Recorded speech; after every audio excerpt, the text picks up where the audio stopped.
अस्सलाम वालेकुम व्यूअर्स, मेरा नाम है आलम खान। आप देख रहे हैं मेरे यूट्यूब चैनल। अच्छा, मेरे सामने बंडल चेक कर ले। कोरिया का इंपोर्टेड गोदड़ी रज़ाई का बंडल आ गया है, ठीक है, वाव कंपनी का।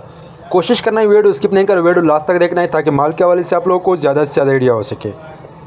काफ़ी कस्टमर इसका डिमांड कर रहे हैं, आलम भाई इसका वीडियो बना दे क्योंकि इसका आगे सीज़न भी आ रहे। एक भाई ये उसका ऑर्डर है 5 बंडल, क्योंकि रेट इसके इस टाइम में इंतहाई मुनासिब है।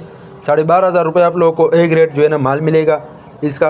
इसका जो दूसरा हल्का माल है वो आप लोगों को 10,500 में मिलेगा, और ये वाले जो बंडल है ये आप लोगों को 12,500 में मिलेगा। तो जिसको भी चाहिए इस माल से फ़ायदा उठाओ, और ऑर्डर के लिए स्क्रीन के ऊपर मैं नंबर दिया उस पर कॉल कर दे या मैसेज कर दे, और पूरा डिटेल के लिए आप लोग व्हाट्सअप पर रब्ता करें।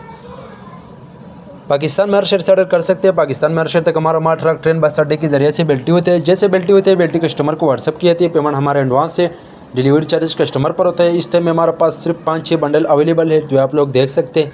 इसी टाइप का माल है, बिल्कुल एक रेट माल है, ठीक है। तो एक भाई है उसने मंगवाया तकरीबन कुछ दिन पहला, अभी उसने और ऑर्डर भी दिया क्योंकि ये माल अच्छा है। तो आप लोग देख सकते हैं। उम्मीद करता हूँ आपकी स्टॉक के हवाले से आप लोगों को ज़्यादा से ज़्यादा आइडिया हो चुका है। तो नेक्स्ट वीडियो के लिए मैं फॉलो को लाइक करो।